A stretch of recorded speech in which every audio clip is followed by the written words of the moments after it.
Our fathers that don't want Yoruba nation to come together, I want to advise you now, and it's a great one at that. If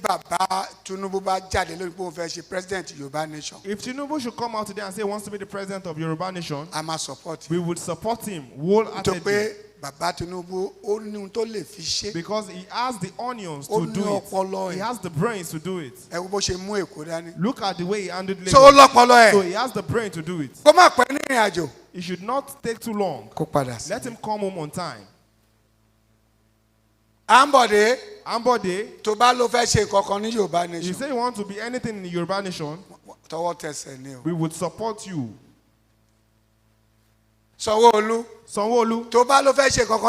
he wants to do something in Yoruba nation, we will support him hands and legs in.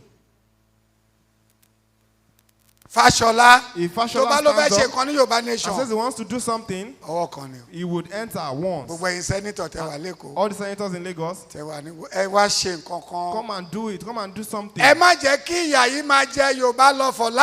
let Yoruba suffer like this for life. It is enough. Remember what Awolowo said? He said we'll be the ones to fight for ourselves. He said when we are tired and we get to our limit, and you are the ones following Awolowo. Are you not tired?